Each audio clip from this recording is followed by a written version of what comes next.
Hi everyone, I'm Alan Saunders and I'm the vicar of Christ Church Pennington in Leigh, and you may be aware we've been in a number of the schools doing assemblies and clubs and things like that, particularly the Horizons Club with the Pays team, Felix and Marie from Germany, and I'm really excited to introduce them who've got this virtual online assembly for you today, looking at the theme of nature and how we can make the most of that in our time of lockdown. So I hope you enjoy this presentation from them all.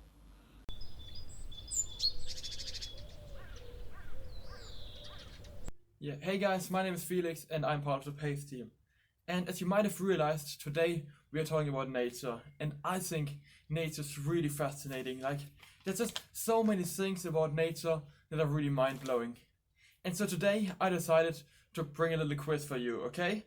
So I got some statements, which are mostly facts, but actually some of those are fake facts.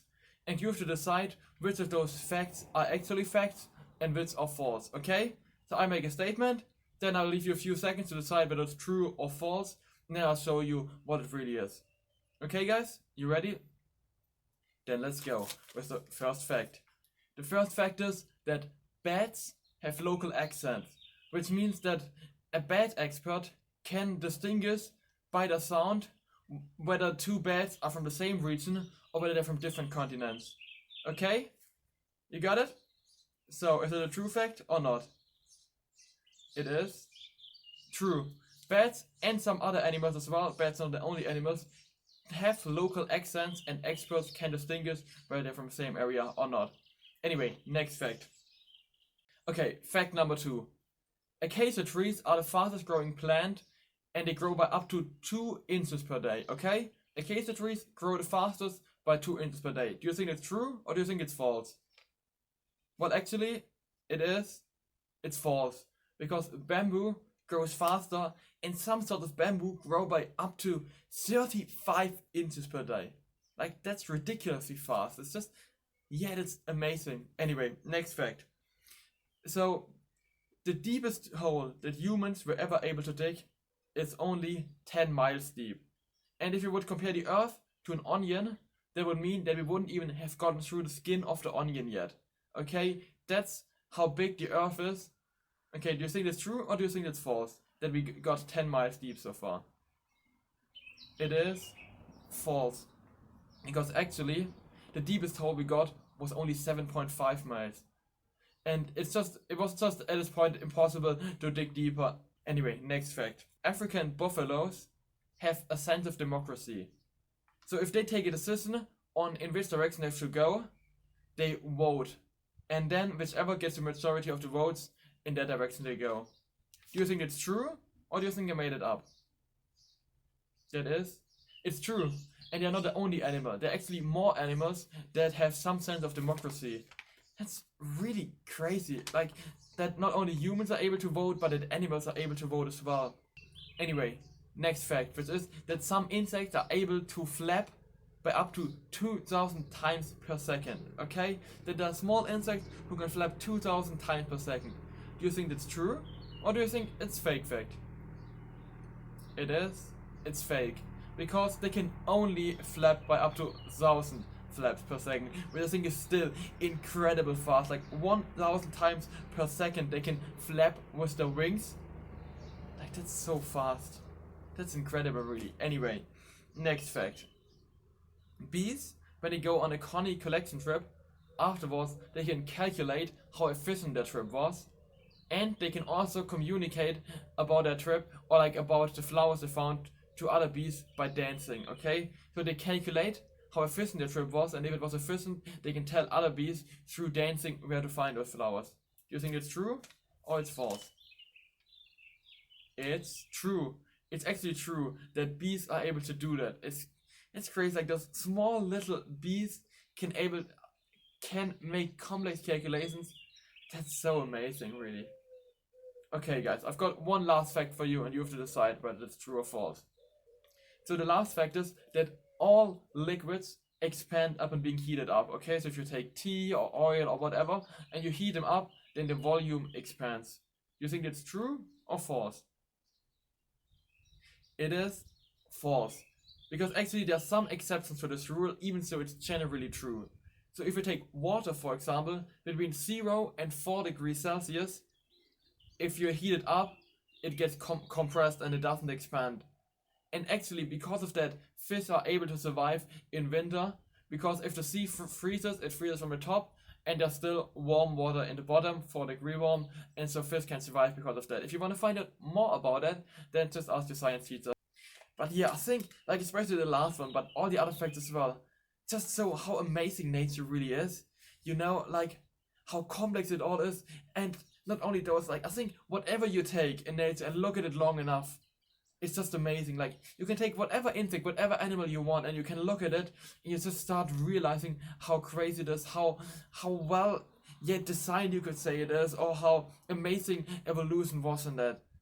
I think it's just so brilliant. So, if I can give you this tip, like, just if you're bored, just look at nature and be amazed by how amazing it really is.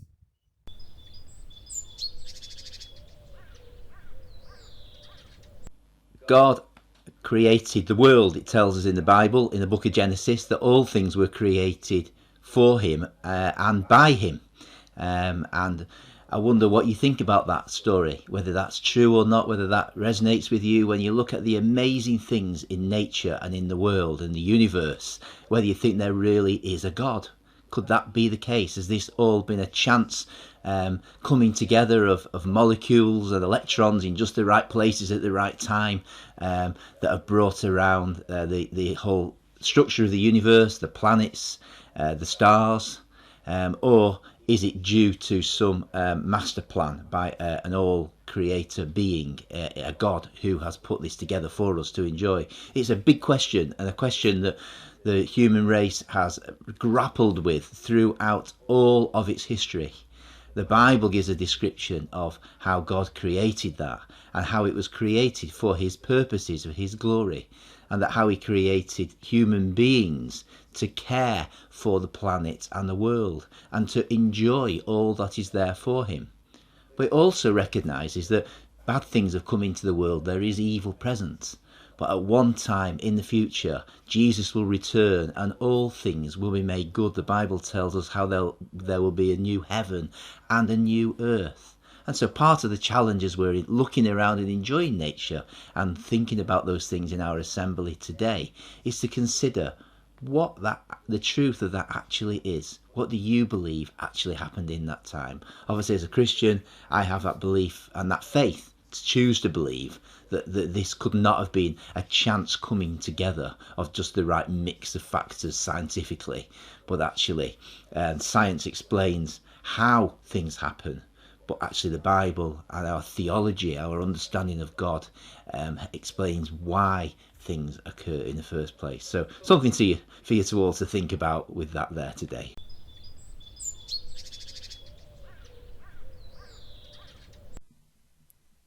I know how you feel.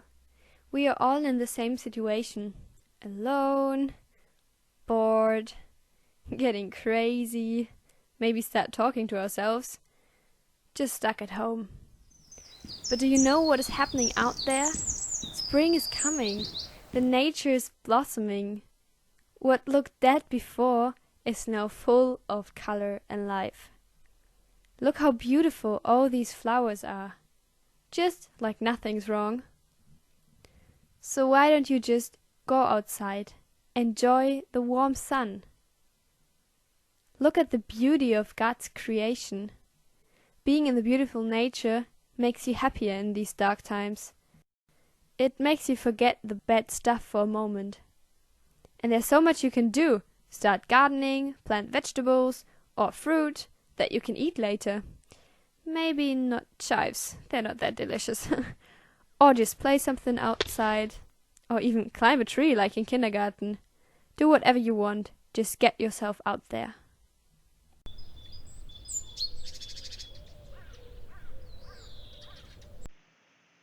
Hi everybody, my name is Wuramu. I'm the Senior Youth Worker at Christ Church Pennington, and speaking of nature, as we have here, it was 12 p.m. and I was lying in my bed, my eyes were closed, and a tear rolled down my cheek. And my mum yelled out, "Lunch is ready!"